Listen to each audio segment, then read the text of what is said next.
gitu, ngerti ya? Nah, bentuknya apa? Bentuknya energi. Kan di Gotak udah gue kasih tahu ya. Bentuknya energi. Jadi kalau di zoom, semua benda pada dasarnya adalah energi. Badan lo energi, bangku energi, kaca energi, minuman energi, semua energi. Nah, terus kita bisa langsung komunikasi sama Tuhan. Dan kita bisa tahu kita dilahirkan tujuannya apa. Kita bisa baca masa depan. Kita bisa happy dengan menjadi diri sendiri kalau kita terkoneksi sama Tuhan. Basically itu. Gimana caranya berkomunikasi sama Tuhan? Dengan menggunakan substance psikadelik. Apa itu substance psikadelik?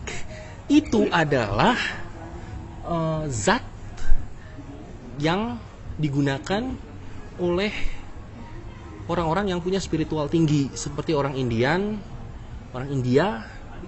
dan aborigin, dan orang Indonesia asli yang masih spiritualnya tinggi zaman dulu sebelum masuk orang Portugis. Pada saat lu menggunakan substance psikadelik, ada bagian otak lu yang namanya Reticular Activating System atau RAS. Dia terbuka, dan pada saat terbuka lu bisa menerima informasi dari masa depan, dari masa lalu, dan dari segala macam hal yang harus lu ketahui at that moment pada saat itu gitu. Ntar penjelasan saintifiknya panjang deh, udahlah nantilah kita bahas itu ya.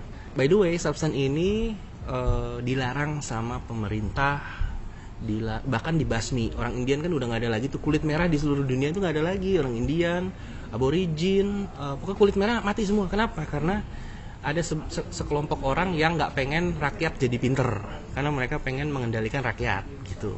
Jadi substance ini dilarang, bahkan dimusnahkan. Tapi bagi yang pencari kebenaran, dia akan tahu. By the way, kalau pengen gunain substance ini silahkan, tapi di zona-zona yang tidak dilarang. Contohnya di Australia gitu. Di Bali juga dilarang, tapi banyak orang Bali menggunakan magic mushroom. By the way, kalau pakai ini lu jadi pinter. Lu juga bisa mendapatkan informasi dari alam semesta, nggak mesti pakai substance, tapi pakai meditasi gitu. Suatu saat gue meditasi, dan akhirnya gue jadi alam semesta. Gue ngerasain yang namanya jadi semua orang, semua makhluk. Gue mau napas aja, gue rasain semua nyusun dulu sampai perfect. Terus gue baru bisa napas. Anjir men, gue bergerak nih, gitu, semuanya berubah, gitu. Jadi gue kayak gede banget gitu. Nah, itu gue rasain banget men. Lu mau napas aja, semuanya nyusun. Gini, semua yang udah terjadi, peperangan, kedamaian, semua yang udah terjadi, perang besar Nazi, agama perang segala macam itu, evolusi lah, dinosaurus punah lah, itu untuk membawa lu ke momen ini. Pernah gak lu pikir kayak gitu? Semua yang terjadi, segala macam perang dunia terjadi, itu untuk bikin bokap nyokap lu ketemu sehingga lu lahir. Bokap nyokap lu ketemu, berhubungan seks, itu jutaan sperma perang dulu untuk masuk ke satu sel telur, dan lu yang terpilih. Kalau lu percaya agama, ya lu dipilih sama Tuhan untuk jadi sperma itu masuk. Kalau lu ateis, lu percaya seleksi alam yang milih lu gitu. Jadi semua yang udah terjadi itu untuk membawa lu ke momen ini, berarti lu adalah ciptaan alam semesta paling mulia. Kalau lu bilang lu bukan siapa-siapa, lu cupu, lu cuma debu di antara alam semesta, lu arogan. Berarti alam semesta itu membantu lu untuk bikin lu mencapai kapasitas tertinggi yang lu bisa. Tapi lu arogan, jadi lu bilang alam semesta, gue bukan apa-apa, gue gak bisa gini, gue gak bisa gitu. Padahal lu mau nafas, dia nyusun dulu loh, baru lu nafas. Fuck, gue bilang, what the hell is this?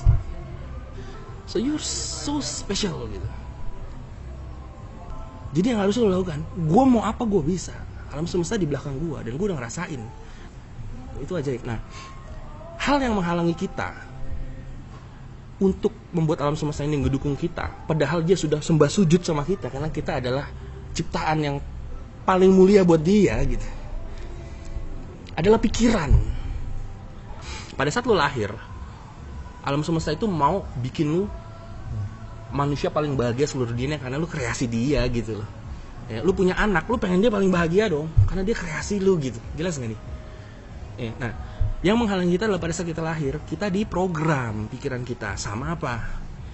Orang tua, lingkungan, pendidikan, agama, dan lain-lain. Sama ideologi. Ideologi basically.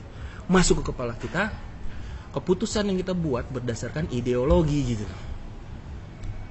Jelas gak nih? Jadi musuh utama paling besar itu adalah pikiran, men. Ini kontroversial nih. Musuh lu yang utama adalah pikiran. Bruce Lee bilang apa?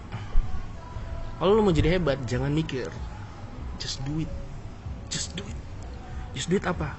Pakai insting lu doang, titik. Karena insting lu itu yang membawa lu sampai saat ini. Kalau lu pakai pikiran, lu mati. Gini analoginya, hidup itu bagaikan pertarungan tinju. Oke, hidup itu bagaikan pertarungan tinju. Seperti Mike Tyson bilang, lu selalu punya rencana sampai lu ketampol di muka lu. Jadi lu nggak bisa punya waktu berpikir karena hidup selalu nampol lu di muka. Jadi lu harus menggunakan insting lu untuk bertahan hidup, untuk jadi hebat gitu. Kalau lu mikir lu ketampol, lu mati. Toh kalau lu mikir, lu nggak bisa ambil keputusan karena pikiran adalah kebingungan. Pada saat lu mikir, satu pikiran akan timbul 5 pikiran timbul lagi sampai ratusan pikiran. Pada akhirnya, karena lu udah bingung, toh lu ngambil keputusan berdasarkan insting juga. Jadi mikir itu buang-buang waktu sebenarnya. Karena keputusan lu akhirnya snap judgment. Jadi percaya sama insting dan refleks. Karena alam semesta ngomongnya melalui refleks, bukan dari pikiran. Ini yang paling susah, orang kebanyakan mikir. Lu jangan mikir, buang pikiran lu. Gitu. Throw out your mind, just do it. Lakukan insting lu bilang. Kalau lu butuh rencana gimana? Perlu nggak bikin rencana? Steve Jobs bilangnya gini, gue nggak butuh rencana, gue cuma butuh action. Kalau gue butuh rencana, ntar rencana yang datang ke gue, bukan gue bikin gitu. Bahkan semua penemuan yang hebat yang dilakukan manusia itu bukan karena pikiran. Dia nggak mikir pengen bikin hukum gravitasi, dia nggak mikir bikin listrik, enggak. Semua terjadi karena kecelakaan. Newton menemukan hukum gravitasi bukan karena dia mikir, tapi dia lagi duduk, tiba-tiba apel jatuh di kepalanya, dia muncul inspirasi datangnya dari insting, baru dia catat. Jadi semuanya yang terjadi ini datangnya dari insting, bukan dari pikiran. Pikiran itu menghambat gitu. Jadi lo harus ikutin insting ya. Tapi sorry to say nih, banyak ideologi yang menahan insting. Yang harus dilakukan adalah menjadi alamiah, ikutin insting. Kalau insting ditahan, dia akan jadi kayak bom waktu, dia akan meledak dan menghancurkan lo. Contohnya seks. Kalau seks ditahan, dilarang, prostitusi tambah tinggi. Kenapa? Toh dia akan nyari penyaluran gitu. Pendidikan, lu nggak boleh gini, lu nggak boleh gitu, peraturannya begini, manajemen harus begini begitu. Ditahan insting lu, akhirnya lu self destruct. Lu nggak melakukan ini, lakukannya di sini. Orang-orang paling berkarisma, paling keren adalah orang-orang yang pada saat dia lagi party atau dugem. Kenapa? Karena dia udah nggak mikir, dia menggunakan insting naturalnya, gitu loh. Makanya kalau lu lihat orang-orang yang lepas, ekspresif gitu, dia tuh keren, berkarisma, karena nggak ada lagi pikirannya. Jadi ya apapun ideologi yang lu anut gitu, kalau bisa gitu. Kalau gue sih, gue benar-benar lakukan ini. Kalau bisa, yang menahan insting lu, let it go. Yang mendukung, lu ikutin gitu. Itu saran gue. Karena toh aneh kan lu tahan juga insting lu, dia akan meledak suatu saat. Gimana kalau nggak lu salurin di sini, tubuh lu yang hancur jadi stroke gitu.